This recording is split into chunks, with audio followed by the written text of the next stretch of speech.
반갑습니다. 보험법 이상화입니다. 이번 시간에는 우리 배상책임 어려운 과목이죠. 책임 근제에서 비교사항들만 총정리했습니다. 자, 보겠습니다. 지금 제가 기출문제 2개를 가져왔는데요. 이 차이점을 이해하시면 공부 제대로 하신 겁니다.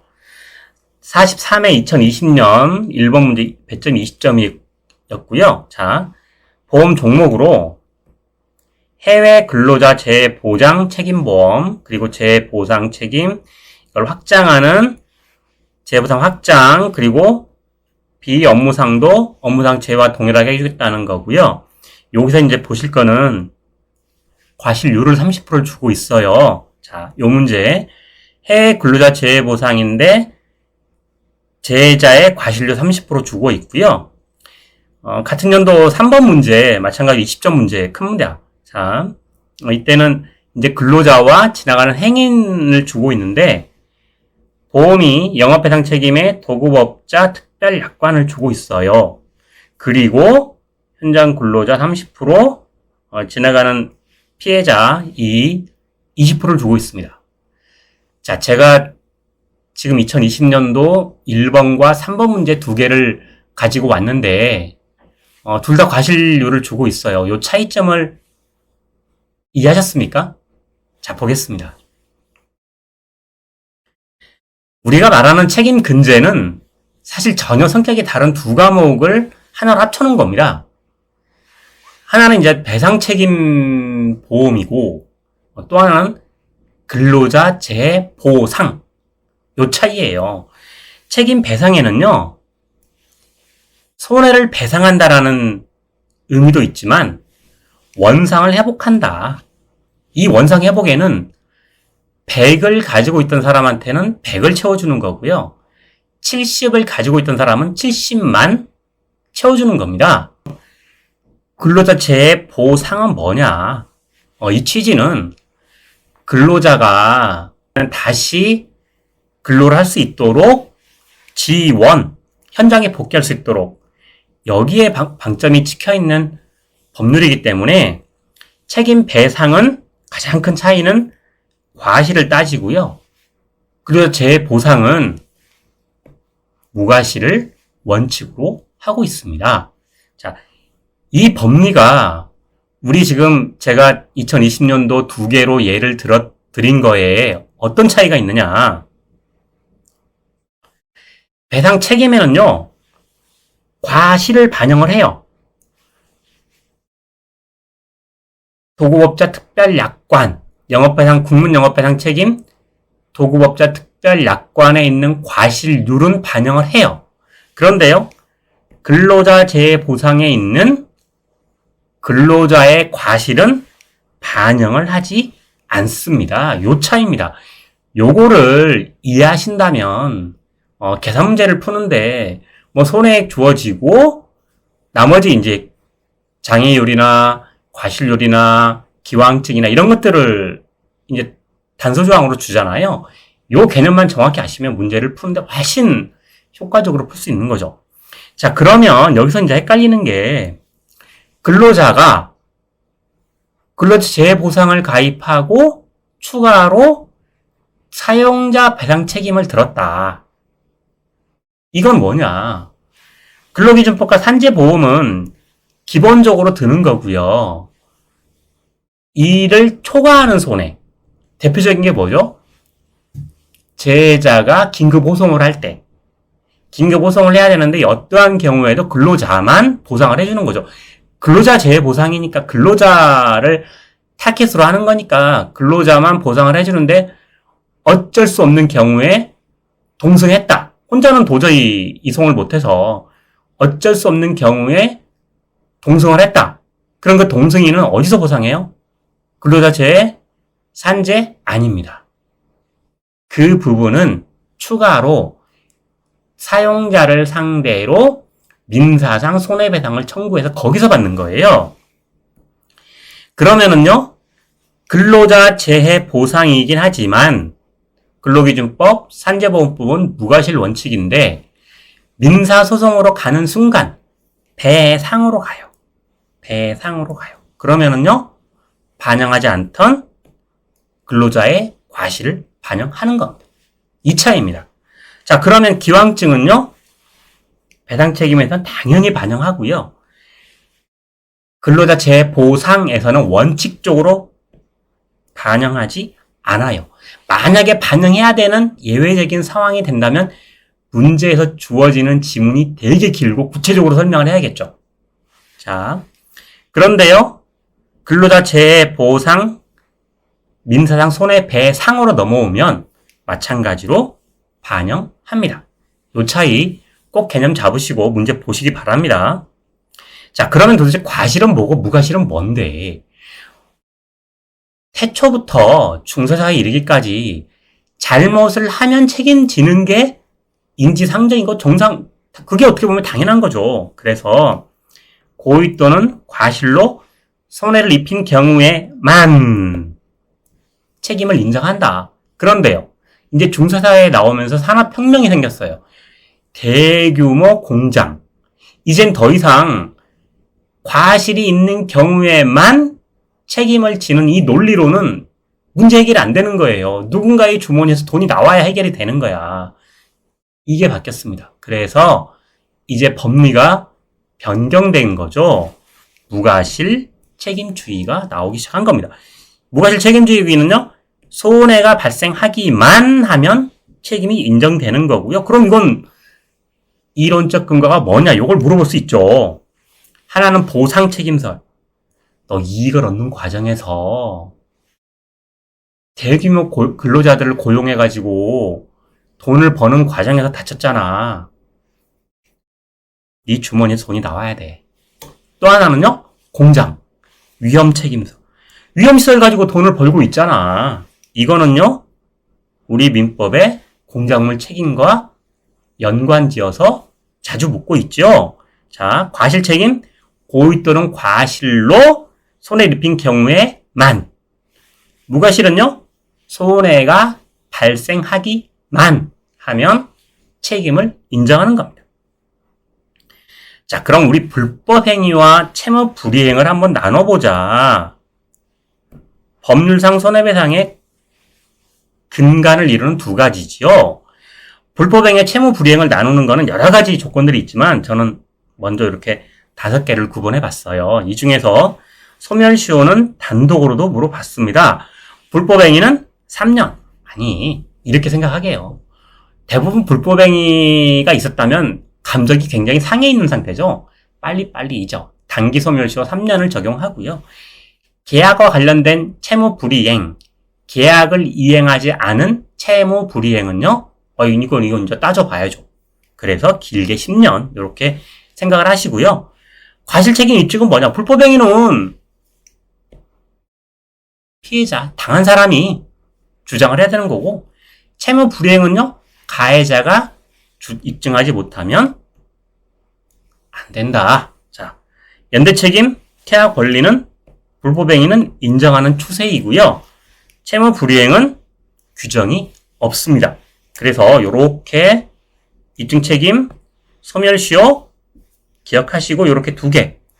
그리고 채권 상계는 반대예요. 채무 불이행처럼 상계를 인정하지 않는다.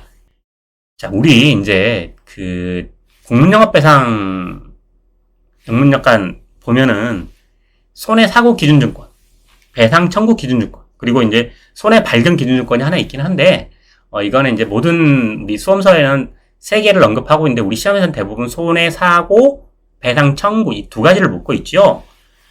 손해가 사고 발생한 날, 배상을 청구한 걸 기준으로 하는 거. 이렇게 생각하시면 되는데, 일반적인 모든 보험이 다 뭐예요? 손해사고. 암 진단을 받았어. 보험 기간 중에 보험 사고가 발생하면 청구하는 게 이게 손해사고예요. 그러면 요때 발생하고 요때 발생하고 요때 발생했어요. 거의 보험 기간 만기 무렵에 발생을 해도 소멸시효가 남아있는 동안에는 청구할 수 있는 거지요. 배당 청구는요, 요 안에 무조건 청구를 해야 되는 거예요. 그래서 배당 청구에는 뭐가 붙어요? 소급일자. 소급일자 개념 딱 이해 떠오르셨습니다. 공부 제대로 하신 겁니다. 자, 다시 말씀드리지만 지금 제가 말씀드리는 요 내용들을 나 기억 잘 못했네? 흔들릴 거 없으시고요. 시험장 가서 자리에 앉으시기 전까지만 개념 잡고 이해하시면 됩니다. 자, 소급일자, 배당 청구에서는 소급일자가 하나 필요하고요. 또 하나는요, 보험 만기 무렵에 청구를 하려고 그러는데, 기간이 촉박해. 그래서 청구하는 걸 연장시켜주는 거죠. 이 두 가지 자주 물어봅니다. 자, 그러면 이 내용들 보겠습니다.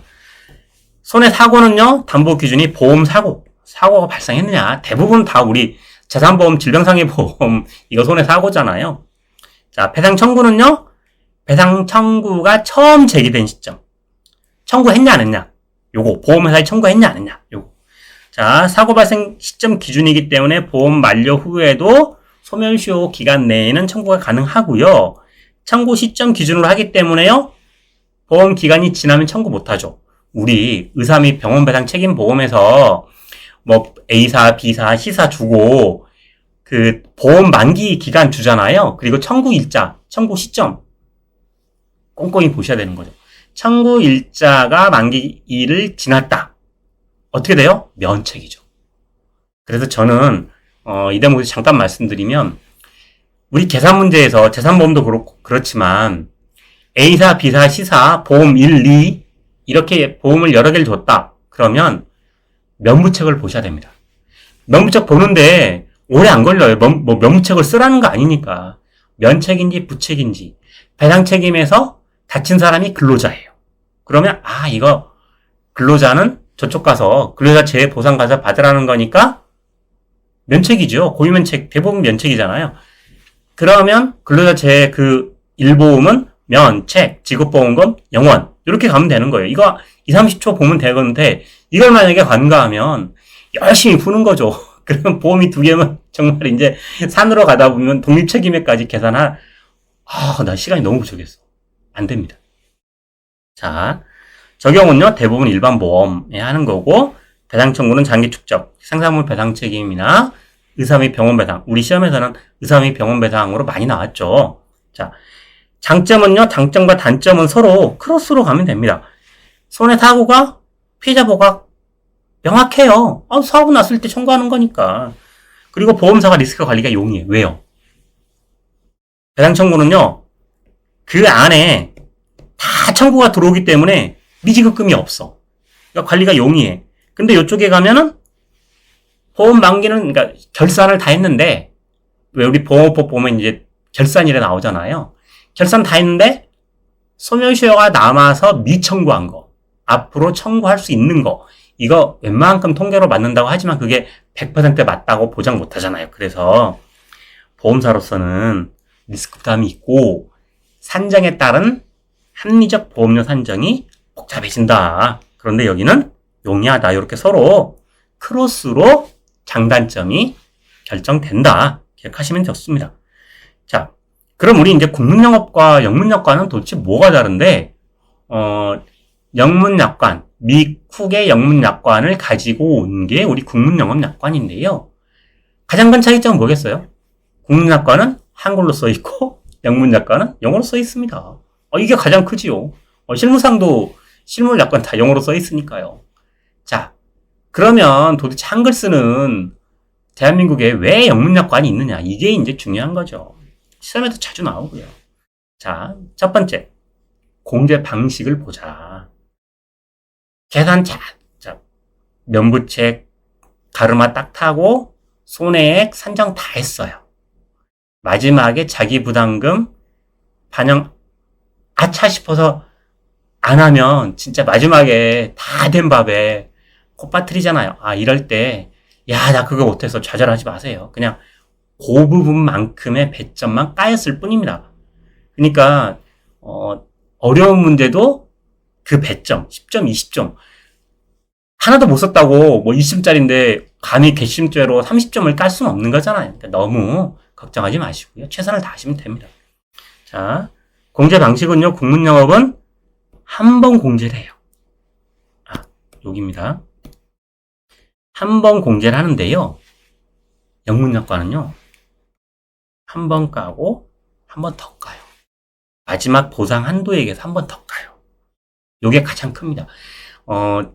대부분 영문약관은 이제 약술로도 많이 물어보긴 하는데 영문약관을 주면서 생산물 같은 거 충분히 주면서 계산해봐. 그러면 이제 문제는 그 전제 조건들을 영문으로도 주기 때문에 뭐 저도 연식이 오래된 사람이라 영문으로 내면은 일단 거부감부터 들죠. 근데 한두 단어, 뭐 오커런스, 디덕터블 이런 것들 보면은 충분히 유추할 수 있거든요. 그러니까 너무 당황하지 마시고 차근차근 푸시면 충분히 풀 수 있습니다. 자, 국문은 한 번 깐다. 영문은 계산한 거에서 한 번 까고 마지막에 보상 한도액 넘냐 안 넘냐 할 때 한 번 더 깐다. 오고요. 보상 방식은요. 국문약관은 보통 약관이 깡통이다. 그래서 우리 국문약관 볼 때 국문영업배상 보통 약관 외인지 내가 들고 싶은 거 가장 저는 이제 기본이 된다고 말씀드리는 거 시설소유 특별약관. 그 시설 자체 손해 그리고 그 시설을 고유의 목적으로 활용하다가 수행 중에 입은 손해. 사실 이거면 음식점 해당되고요. 식당, 영화관, 학교 웬만한 거 다 해당되거든요. 뭐 학원. 근데 우리 국문약관의 그 발전을 보면 이렇게 그 배상 책임들이 나오게 된 것들을 진화하게 된 것들을 보면 다 아픈 사건들이 있었어요. 가령 뭐 어린이 수련시설에서 이제 화재 사고가 나서 그 피덩이 같은 어린이들이 이제 뭐 인명이 살상됐다. 그러면 막 여론이 들끓면 어떻게 돼요? 맨 마지막에 의무보험 가입한다. 이런 거잖아요. 그러다 보니까 이제 계속 쪼개지는 거죠. 자, 여기까지 말씀드리고 보통 약관이 내용은 없고 들고 싶은 걸 특별약관의 선택담보 방식인데요. 영문약관은요. 포괄담보. 모든 위험을 하고 빼고 싶은 것만 하나씩 발라내는 거고 여기는 내가 들어가고 싶은 거 하나씩 넣는 거지요. 자, 요 차이고요. 뭐 보상한다면 대인, 대물, 사고, 포괄 요렇게 하고 사고당, 총 보상당, 기간별 이렇게 나누고 이제 요거. 방어비용, 공탁보증보험료, 지연이자. 이거는 진짜 보상 한도액 내다. 이건 전액 보상하는데 자, 우리 국문약관에서 이렇게 생각하시게요. 보험사고 발생 후 더 이상의 피해를 손해 방지, 그러니까 사고 나기 전에 예방하는 건데 그러지 않다. 사고 난 후에 더 이상 사고가 확대돼서 큰 돈으로 메꿔야 되기 전에 작은 돈으로 메꿔라. 어때요, 이거는? 시시비를 가릴 게 없이 무조건 보상해야겠죠. 시급할 때 우리 1차에서는 이런 거 많이 나오잖아요. 긴박한 상황에서 이게 필요 유익한지 판단을 못했어. 근데 사고방지 비용을 썼어. 이거 보상할 거냐? 법원은 뭐라고 그래요? 당연히 보상해야지. 그 상황에서 어떻게 판단하고 있겠어요? 이거 소송으로 따져봐야 될 그 긴 시간에 판단해야 될 것들을. 그리고 또 하나는 뭐예요? 협력비용. 이거는 보험회사가 지시하거나 해서 보험회사를 협조하는데 기껏 협력했더니 야, 결국엔 네 돈 전략하자고 하는 거니까 네가 내. 그러면 누가 협력하겠어요? 요건 해주는 거고. 대표적인 게 소송비용. 그럼 어떻게 할 거냐? 소송비용은 배보다 배꼽이 클 수 있다. 자, 소송비용을 만약에 한도를 초과해서 보상해준다. 그러면 어떻게 돼요? 대법관 출신 15명, 20명, 메모드급 변호인단 구성해서 소송합니다. 그렇게 생각하시면은 한도 내. 요거 기억하시고요. 다음은요. 저는 이제 책임배상과 근로자재해를 조금 나눠서 하나는 배상이고 하나는 보상인데, 여기서 또 하나, 배상 책임은 각각 쪼개져 있어요. 시설소유는 시설소유, 도구법자, 발주자, 미필자 다 달라요. 화재 3종 세트 다 달라. 그래서 그 면책 부책 나누는 거고, 뭐, 둘 다 상이 되면 어떻게 해요? 뿜빠이 하는 거죠. 엠빵. 독립책임액. 독립책임액에서는 손해액을 초과할 때, 그때만 작동하는 겁니다. 그에 반해서, 그러니까 각자, 각대격파가 가능해요. 따로따로 공부하셔도 되는데, 근로자 재해 보상은 쭉 연결돼 있어요. 근로기준법, 산재, 그리고 이걸 초과하는 게 민사상 손해배상. 이렇게 쭉 연결돼 있다. 요거 기억하시면 좋습니다. 자, 우리 국민영업배상 특별약관에 저는 이게 가장 기준이 된다, 기준점이 된다고 말씀드리는 게 시설, 소유, 관리자 특별약관. 그리고 이제 또 하나 나오는 게 대표적으로 그 반대편에 조금 성격이 다르다고 보는 게 도급업자 특별약관. 요거. 시설 소유는요, 완성된 시설. 도급업자는 공사가 진행 중인 거, 시설 내 시설 밖 이렇게도 구분을 하는데요. 보상하는 손해 뭐냐? 시설 책임. 그 시설 고유의 책임. 그리고 그 시설 고유의 사무 활동 중에 입은 책임. 군의 치료비는요, 벌써 그 군에서 치료비만 추가로 보상하는 특별약관이다. 이렇게 끊어있기 하시면 되고요. 군의 치료비 특별약관이 있다. 그러면 벌써 이건 치료비 물어보려고 하는구나 라고 감 잡으시면 되고요. 군에 발생하고 배상 책임이 없는, 이게 가장 중요해요. 왜요? 시설소유 관리자 특별약관은 배상 책임인데 배상 책임이 없는 걸 보상하겠다는 거예요. 이 대표적인 게 뭐예요? 백화점에서 쓰는 영업배상. 백화점 VVIP께서 오늘 한번 심기가 불편한 마음을 달래고자 카드를 갖고 왔어.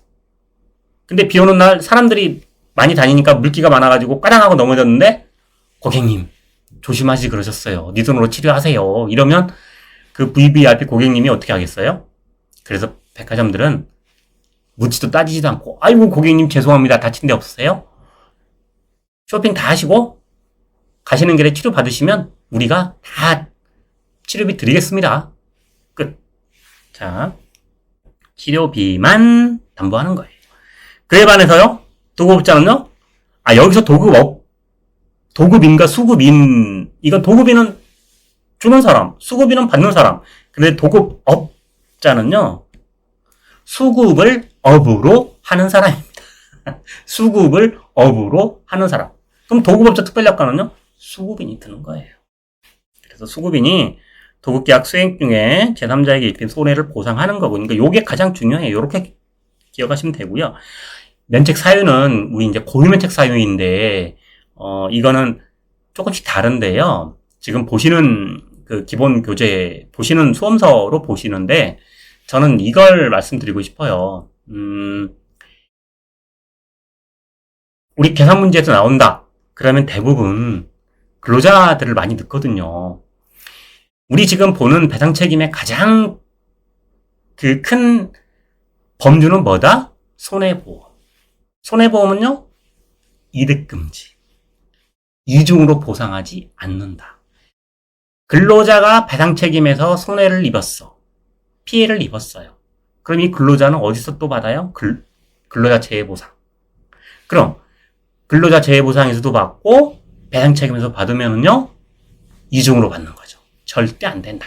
그래서 요렇게 크게 기억을 하자. 근로자 업무 중에 손해, 다른 의무보험, 그리고 유사법률에서 보상하는 거는요, 이중 배상을 금지하기 때문에 면책한다. 이렇게 크게 기억하시게요. 약술로 내기도 좋고, 또 약술로 내면, 저기 이제 그 자녀배상 같은 경우는 책임 무능력자, 이렇게 또 엮어서도 내고, 피보험자가 뭐냐, 약술로도 나오잖아요. 저는 요거 세 개는 좀 한번 눈여겨보시고, 시험장 가시는 게, 올바른 수험생의 도리다라고 말씀드립니다. 자, 보겠습니다. 일상생활 배상 책임보험은요, 일상생활이에요. 그냥, 그래서 일상생활 배상 책임할 때 이렇게 표현하잖아요. 안드로메다다. 그 보상하는 범위가 안드로메다. 그런데 일상생활 배상 책임 다 같아요. 근데 이제 앞에 뭐가 붙냐? 가족이 일상생활, 자녀가 일상생활. 요게 달라요. 그럼 뭐가 다르겠어요? 피보험자 대상. 왜 우리 자동차 보험에서 피보험자 나오잖아요. 저는 자동차 보험에서 그 대인배상 1, 대인배상 2 요거하고 피보험자 기친 승사운, 요거는, 아주 기본 중에 기본이고, 이걸 모르면, 더 이상, 그리고 이걸 모르는 상태에서 자동차 보험을 논한다라는 게 저는 어불성설이다. 그래서, 우리 출제위원들께서도, 대인배상 1, 대인배상 2 차이점 자주 물어보고 계신다. 요거 기억하시고요. 자, 보상사고 한번 볼게요. 같아요. 보험증권, 기재. 이거 중요합니다. 이사하면요, 통보해야 돼요. 통보 안 하면요, 결국에는 보상해요. 그래서 제가 여기 넣지 않았는데, 통보해야 한다. 요거 참고로 플러스로 기억하시고요. 보험증권, 기재주택의 소유, 사용, 관리로 인한 우연한 사고, 당연히 우연한 사고여야겠죠. 피보험자 일상생활에 기인해야 돼. 벌써 여기서 딱, 일상생활. 그러면은요, 전문직. 요양보호사가,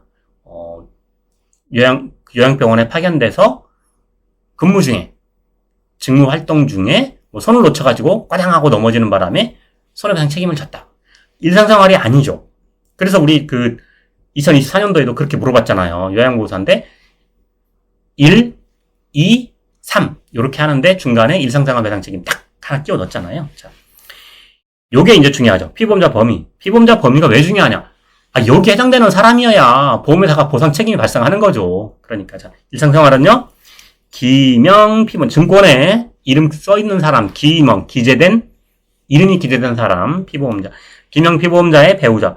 요 두 개가 기본이에요. 요 두 개가 기본이에요. 그리고요, 가족에는요, 조금 먼 친척. 그리고 가족인 자녀가 있어요. 그런데 여기서 이제 전제가 붙죠. 먼 친척으로 만약에 이걸 냅둬버리면 4돈에 8천에 5만, 그런데도 보상하는 범위도 넓은데 피보험자까지 멀게 광범위하게 해주면 안 되죠. 그래서 같이 동거 중인 친족, 한 집에 사는지 안 사는지 한 집에 사는 친족만 해준다. 그런데 자녀는요, 따로 살아도 해준다. 요 차이입니다. 자녀 배상은요, 기명피보험자의 법정감독 의무자. 요렇게 해서 책임무능력자와 연결해서 물어보는 거죠. 자, 책임무능력자는요, 책임무능력자의 그 행위, 중학생이 옆집 아이를 때렸어요. 그럼 그 때린 행위에 대해서 감독 의무자가 대신 책임을 지는 게 아니고, 그 행위는 그 본인이 책임을 지는 거죠. 다만 이제 법적으로 묻기가 어려운 것 뿐이죠. 법정 의무 감독 의무자는 그 미성년자를 감독하지 못한 행위에 대해서 책임을 지는 거예요. 이게 다릅니다. 만약에 이제 약술로 물어보면 요 차이를 써주시면, 주는 배점 다 맞을 수 있습니다. 자, 특수건물 특약부, 신체 손해배상 책임 화재보험. 그래서 신배책 그러잖아요.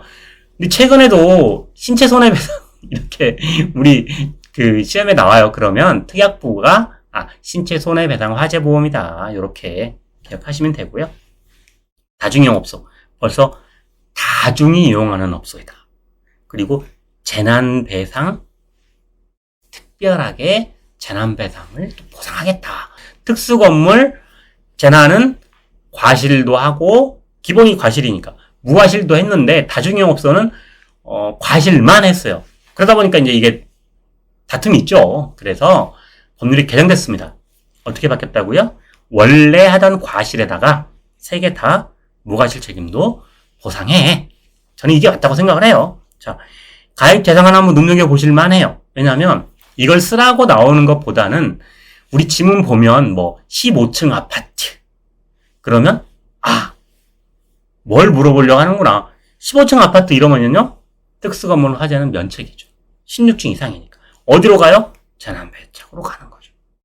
자, 면제시설에서는 타인의 정의를 꼭 기억하셨으면 좋겠습니다.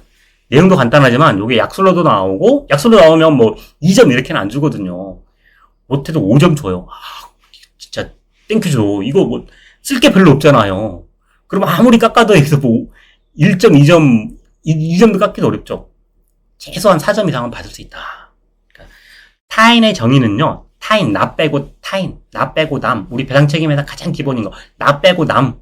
남이 배상을 받는 거니까, 보상을 받는 거니까. 자, 소유자, 내 거, 그리고 내 거, 가족 이외의 사람은 다 타인이에요. 근데 법인은요, 이사 집행기간도 는다. 그래서 첫 번째는 소유자, 직계 가족 이외의 사람. 자, 그래서 이걸 주면서 근로자를 탁 줬죠. 그 문제 정말 잘 만들었다고 보는데, 근로자는 타인이죠. 그럴 땐 어떻게 해야 돼요? 연착하는 단서조항을 줘야죠. 자, 특약부 화재보험이나 다중이업소에 가입한 요 두 개에 가입했으면 의무보험에 가입하거나 다른 유사법률보험에 가입한 거는요, 손해보험이니까 이중이득 금지야. 여기서 보상받고 저기서 보상받으면 땡큐죠. 안 된다. 자, 그리고 보험 금액은 이제 재난배상은 자배법, 자동차 손해배상배상법 시행령 금액에 맞춘다. 이렇게 다르긴 하는데, 이것도 제발 좀 합쳤으면 좋겠어요. 이거 그냥 법으로 정하는 거니까, 소음상의 그런 게 아니고, 어떤 피해를 입은 사람들이 균등하게 보상을 받는 게 전 맞다고 생각하거든요. 보험료 조금 차이를 조정하면 되니까. 자, 사망 1억 5천, 장애 1급 1억 5천인데, 여기서 반드시 기억하셔야 될 거. 피해자가 고령이다. 그럼 2천만 원 미만이고 계산은 2천만 원 미만으로 하시는 거예요. 손해액은 하시고 마지막에 지급할 보험금에서 어떻게 해요? 2천만 원 미만이기 때문에 최저 보상 2천만 원을 지급한다. 끝. 완벽하죠. 깔끔하죠. 특수건물 특약부 화재보험에서 특이한 거 두 가지. 하나는 타인의 정의화와 더불어 또 하나는 실손해액. 실제 손해가 얼만데. 이것도 약술로도 물어보고 계산도 물어봐요. 특약부에서 실손해액을 계산하시오. 그러면 실손해액 따로 계산하셔야 돼요. 자, 사망 마찬가지 2천인데요. 여기서 사망은 계산하는 방식이 하나 있어요. 월 수입액, 월급. 그냥 월 300 받는다 그러면 300에다가 취업 가능 기간 그냥 곱하는 거예요. 그리고 뭐 하나 줘요? 사망하셨으니까 장례비 줘야지. 근데 장례비를 다른 배상 책임에서는 어떻게 해요? 예전엔 300만 원, 지금은 500만 원. 법원이 정한 거 지급하는데요. 특약부에서는 어떻게 해요? 평균 임금에다가 남성 이름 근로 임금 요걸 곱한다. 그리고 부상은요? 치료비는 다 주는 거죠. 배상 책임에서. 부상비를 까면 어떻게 돼요? 안 되는 거죠. 부상은 모든 치료비. 장애를 입었을 때는요, 마찬가지로 월 수입에다가 취업 가능 기간. 그럼 사망이나 장애는 어떻게 돼요? 사망 시 1억 5천, 1급 1억 5천. 이렇게 가듯이 월 실 수입액에다가 취업 가능 기간을 곱해주는 거죠. 요거 기억하시면 약술도 방어되고 계산도 방어됩니다. 자, 우리 이거 자동차 보험에서 가끔 물어보잖아요. 일시세 산정 요건에서 이거 써라. 그럼 되게 헷갈리잖아요. 간단. 이렇게 생각하시게요. 급여소득자, 유리봉투잖아요. 봉투, 유리봉투. 오픈돼 있어. 회사에서 전산을 그냥 세무국세청으로 바로 보내줘. 전산으로 바로 보내줘. 빼고 말게 할 게 없어. 나중에 이제 절세는 가능할지 몰라도, 네. 그래서 실제 소득을 하면 돼요. 그런데 이제 이게 사업 소득자가 제일 많이 나오죠. 무직자는요, 이런 걸로 임금 주면 되는 거니까 오히려 심플하죠. 근데 사업자는 두 가지로 나누는 거죠. 소득 입증이 가능하냐? 가능하지 않냐? 카드 받고 현금 받아도 그 사업자 통장으로 자동이체 해. 그러면 깔끔하죠. 거의 급여소득자에 준해서 그 입증이 가능한 거죠. 그런데 이제 현금 받았어. 근데 사고가 났는데, 나 사실은 이거 더 버는데? 그러면 이제, 그런 예를 생각해서 우리 기억을 하자. 입증이 가능한 경우에는 당연히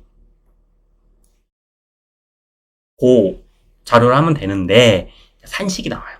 예전에 이것도 참 많이 한다고 했는데 요즘은 이제 좀 뜸하긴 한데, 한번 개념만. 입증된 수입에서 재경비, 재세액, 그리고 마지막에 본인 노동력. 기여도 이건 공제를 해야겠죠. 어려울 때는요, 동종의 경력이나 같은 직종의 종사자의 통계소득을 다른 사람들과 갖다 쓰는 거죠. 무직자는요, 도시, 농촌, 일용 근로자, 임금. 이게 이제 좀, 절대 뭐 정치적이나 뭐 다른 어떤 의도 없이 또 하나 이렇게 좀 가슴 아픈 일이긴 한데, 일용 근로자 임금으로 적용을 하면은, 뭐, 한 80% 정도가 커버가 된다고 해요. 그러니까, 나중에 이제 합격하셔서, 실무 때, 설득하실 때, 의뢰인만 그런 게 아니고, 많은 고객들이 80% 정도가 다 일용 근로자 임금이 훨씬 일용 임금 근로자 임금을 적용하는 게 훨씬 유리합니다. 자, 아시죠? 이렇게 하시면 되고요. 무직자인데, 이제 우리 강의 들으시는 수험생들처럼 합격을 했어. 그러면 이제 곧 전문직이죠. 그럴 때는 어떻게 해요? 당연히 그거 반영해줘야죠. 일반 통계에 의한 수입의 평균치를 반영해준다. 자, 이렇게 얘기하시면 되고요. 근로기준법에서 평균임금, 통상임금 요거는 실무에서 정말 왜 우리 예를 들면 이제 기아 자동차 노조에서 통상임금을 대법원까지 가서 대법원 3년 그 소송 끝에 인정받았다. 그럼 막 여파가 그냥 모든 산업계 퍼지잖아요. 왜 이제 반영해서 퇴직금도 줘야 되니까 이게 통상임금이 퇴직금의 재원 기준 중에 하나니까 이제 이래서 실무에서도 중요하고 시험 문제 내기도 좋잖아요. 평균임금, 통상임금 딱 성격이 이렇게 대조되니까. 그리고 이제 이게 근로자재에서 손해액 산정할 때 통상임금 이거 평균임금 탁 주면서 계산해 이렇게 나오잖아요. 자, 심플하게 할게요. 평균임금 뭐예요? 3개월 임금 총액을 받은 것 3개월 동안 3개월이 첫 번째 중요 키워드예요. 3개월 동안 받은 총액을 총일수로 나누는 거예요. 통상임금은요, 정기적이고 일률적이고 고정적이야. 미리 정해진 거. 정한다. 그럼 평균임금은요, 실제 근로를 지급하고 제공하고 받은 내 통장에 들어온 거. 평균임금은 그래서 내 통장에 얼마 꽂혔는데 내 얼마 들어왔는데 요거 기본급, 각종성 상여금 등, 그리고 통상임금은 소정 근로 대가다. 이렇게 기억하시면 충분합니다. 자, 저는 요 근로기준법, 산업재해보상법, 그리고 민사상 손해 요렇게 가는 거지요. 요거를 이해하신다면 저는 근로기준법 걱정하지 마시라. 자, 보겠습니다. 근로기준법은 책임 주체는요, 사장님 직접 보상을 하는 거죠. 사용자가 직접 보상을 해요. 원래 이러면 끝났죠. 근데요, 이게 잘 안 해. 그래서 근로자를 보호하기 위해서 누가 나섰어요? 국가가 대신하는 게 산재다. 산재보험법이다. 자, 우선 이렇게 두 개 보겠습니다. 근로기준법 책임원칙, 무과실 책임. 우리 이렇게 말씀드렸잖아요. 보상 종류는 요걸 기억하시게요. 보상. 질병이나 부상으로 치료를 받아. 이걸 요양이라고 그래요. 예전에 임금들이 요양 간다 그러잖아요. 어디 요양 가는 마차 행렬이 있었다 그러잖아요. 요양 간다. 이렇게 생각하시면 되고, 요양하는 동안에 일을 못 하는 거죠. 휴업. 요양으로 인해 신체에 영구장애가 생겼어. 장애. 그리고 사망했어요. 그러면 유족보상과 장례비. 요 같은 개념인데, 근로기준법은 보상. 사장님이 주는 건 보상. 그리고 국가에서 주는 건 급여. 이렇게 생각하시면 돼요. 자, 요 두 개를 초과하는 손해는 어떻게 할 거냐. 안타깝지만 국가가 다 했으니 사장님도 하고 국가도 하고 근로기준법도 하고 산재보험도 다 할 만큼 했으니까 이제 더 이상 이제 다 잊고 살아. 이거 돼야 안 돼요. 안 되죠. 초과 손해는요, 아까 제가 서두에 말씀드린 것처럼 그 해외 근로자가 다쳐가지고 긴급하게 이송을 해서 수술을 해야 되는데 그 나라는 못하니까 수술을 해야 되는데 혼자는 못 움직여. 왜 옆에 근로자가 와줬어? 그러면 그 동승해준 근로자의 비행값은 누가 줄 거냐? 추가로 청구해라. 민사상 손해배상. 이때는 이제 배상으로 가는 거죠. 사용자 또는 제3자, 이때는 뭘 따진다고요? 과실도 따지고, 기왕증도 따지고, 다 따져. 이제 이때는 이제 계산기 두드린 거니까. 그리고 실제 발생한 손해이고요. 보상관계 종류 요거는, 근로기준법, 산재보험법, 기본적으로 근로자를 보호하는 거예요. 그런데요, 보상관계를 종료하는 거. 일시보상. 일시보상은요, 사용자의 부담을 경감시키기 위해서 있는 예외예요. 그래서 요거, 약술로 물어보면 10점 주잖아요. 보상관계 종료는 평균임금 1340일, 민사상에서는 합의 또는 판결 확정 시. 이렇게 기억하시면 됩니다. 자, 근로자 재해보상과 해외 근로자 같은 거 아니야? 근데 이걸 약술로도 물어봤었고요. 저는 뭘 보상하는지가 알아야 이해를 하는 거고, 이게 또 계산 문제에 나오니까 아까 처음에 그 두 개 준 거에 근로자 재해보상, 근로자 재해 확장, 비업무상 재해 이게 나왔잖아요. 자, 기억하자.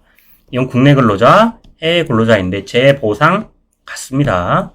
재해보상 확장, 근로기준법상의 기준을 산재보험법까지 더 주겠다는 거죠. 60%, 70%. 요럴 때. 50일, 55일. 이런 식으로 더 주겠다는 거죠. 그래서 확장이라고 하고요. 비업무상. 근로자는 뭐예요?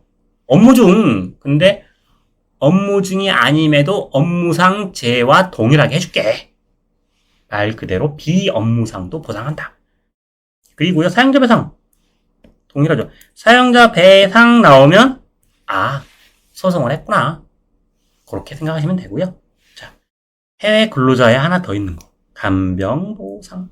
그래서 하나, 둘, 셋, 넷, 다섯. 이렇게 해서 요걸 10점으로 약술로 물어봤었잖아요. 충분히 물어볼 수 있습니다. 그리고 요걸 알아야 문제도 풀 수 있지만, 이 내용 자체로 물어볼 수 있어요. 그래서 요 큰 거부터 꼭 기억하시기 바랍니다. 자, 우리 이제 마지막 비교 사항인데요. 하나는 근로기준법 적용이고요. 또 하나는 이제 산재보험법. 그런데 우리 그 보험 조건, 전제 조건에서 어떻게 주냐면 재보상으로 주고 또 하나는 재보상 확장을 줘요. 재보상 확장이 있다. 그럼 이건 산재 기준으로 하는 거다. 이렇게 산재보험 배상으로 기준으로 계산을 해야겠죠. 보상을 해야겠죠. 자, 그리고 선언법. 선언법은요, 여기서 이제 중요한 건 직무상 재해는 당연히 하는 건데, 승무 중 선원들은 망망대해에서 배 타고 있는 일이 훨씬 많잖아요. 그럴 때 직무 외에 또 보상을 하겠다. 치료비는요, 전액을 줘요. 그런데 요렇게 보시면, 요렇게 그려볼까요? 요렇게 보시는 게 좋습니다. 자, 재보상 근로기준법 휴업일수의 60%. 요쪽은요, 산재는 70%. 그런데 선호는 기간을 나누죠. 4개월까지 4개월 이후. 그래서 이제 선원이 사고가 났다 그러면 몇 년 몇 월 며칠까지 하고 이거 주잖아요. 기간. 그럼 이제 4개월까지 하고 또 4개월 이후는 달리 적용하는 거죠. 자, 장애보상은요, 평균임금. 요렇게 보시면 다 평균임금이에요. 근데 여기만 통상임금이에요. 그리고 여기서 하나 더 들어가는 거죠. 자, 볼게요. 장애보상 1급은 1340일, 50일, 그런데 여기는 55일, 1474일. 유족보상은요, 1000일, 1300일, 90일, 120일, 1340일, 1474일, 이렇게 하시면 되는 거고, 요건 이제 동일합니다. 그리고,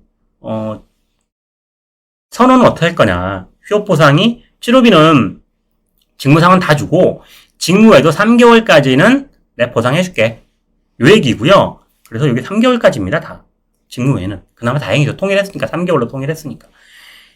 4개월까지는 통상. 4개월 이후도 통상.